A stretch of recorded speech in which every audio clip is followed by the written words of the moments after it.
Avaliações internacionais devem ditar como deve ser a educação brasileira? Pesquisas mostram que a educação atrás das grades vai mal. E, como está chegando o momento de descanso, preparamos um especial de férias para você aproveitar. Da redação de Nova Escola e Gestão Escolar, este é o Jornal da Educação.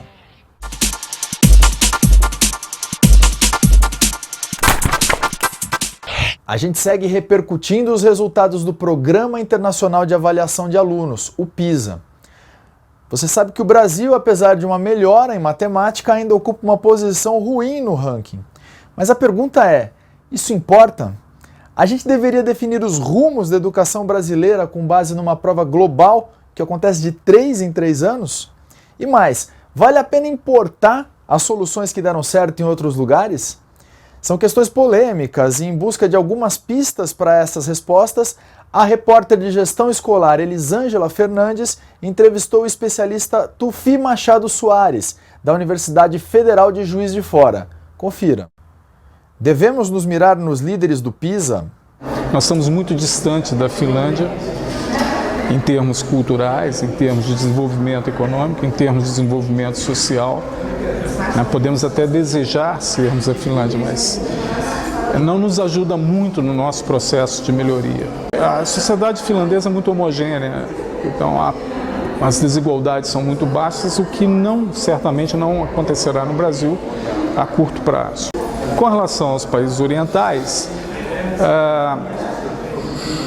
temos algumas semelhanças, mas também temos diferenças culturais que precisam ser observadas. Como a comparação com outros países pode nos ajudar? Então, seria muito mais interessante nós observarmos o que países que têm obtido melhores resultados do que o nosso país tem obtido e estão mais próximos de nós e têm características mais próximas das nossas características.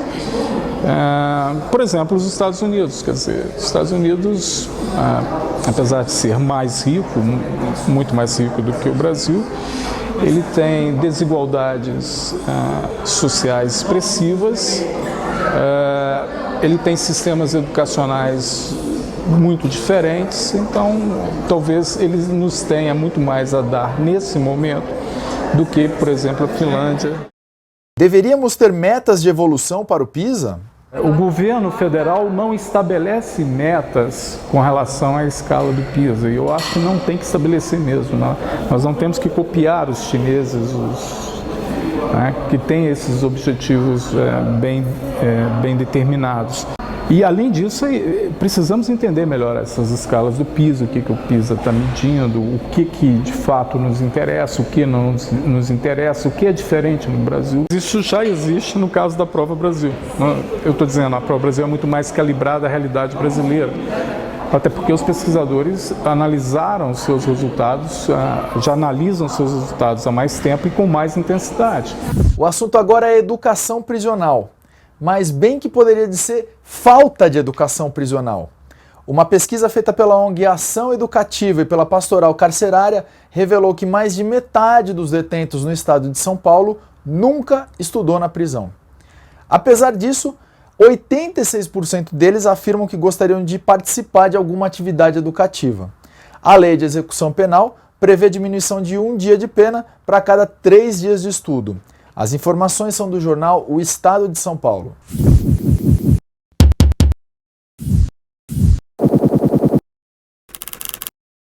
A votação do Plano Nacional de Educação no plenário do Senado ficou para o dia 17.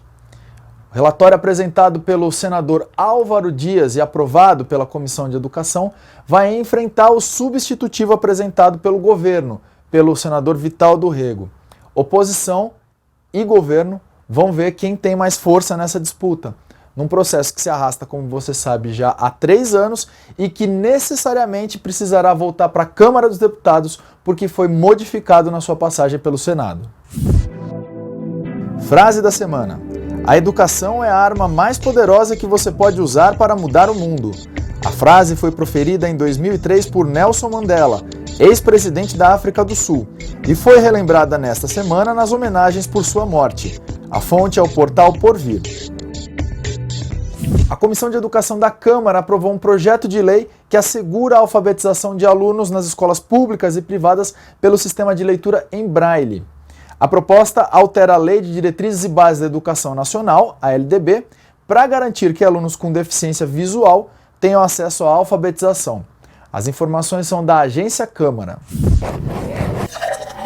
Meio cheio ou meio vazio? A educação brasileira está melhorando? No quadro Meio Cheio ou Meio Vazio, a gente ouve especialistas para saber se a educação brasileira está melhorando ou não.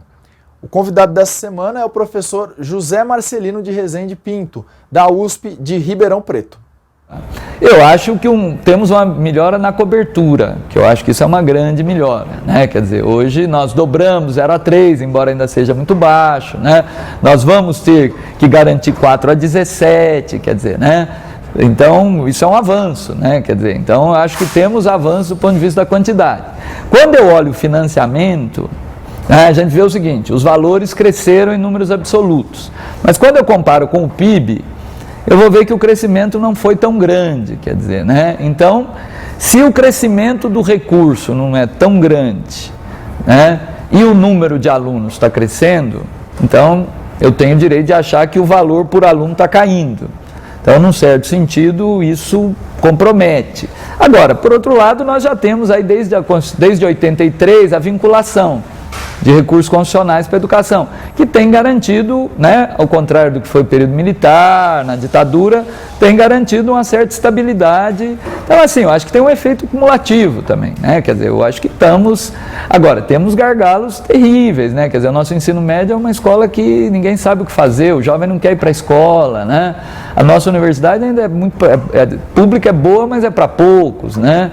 A educação infantil, a gente está vendo saídas exatamente de baratear recurso, porque o repasse do Fundeb é muito baixo, porque não cumpre o CAC, né?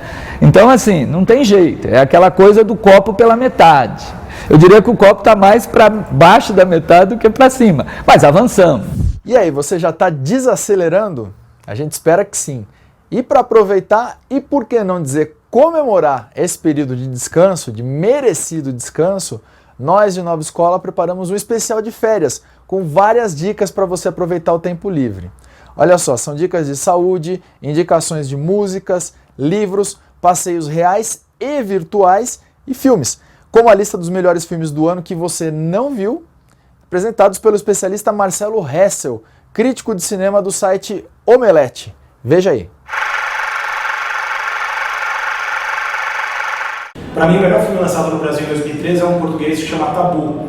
É um filme que, na verdade, é do ano passado, ele passou no Festival de Berlim, passou aqui na Mostra e tal, no Festival do Rio, mas ele não chegou no circuito comercial brasileiro só nesse ano. E foi uma surpresa, porque ele ficou em cartaz há alguns meses, apesar de poucas cópias, as pessoas realmente prestigiaram. Tabu é o terceiro longa-metragem do diretor Miguel Gomes. Aqui no Brasil já tinha passado dele aquele querido Mês de Agosto, que é um filme excelente também, mas o Tabu, ele chegou e causou muita impressão. Deu trabalho para fazer. novaescola.org.br/férias. Confira, aguarde novas matérias e vá aproveitando as que já estão no ar. Semana que vem, edição especial do Jornal da Educação, retrospectiva 2013. Vai ser legal também. Um abraço e até semana que vem.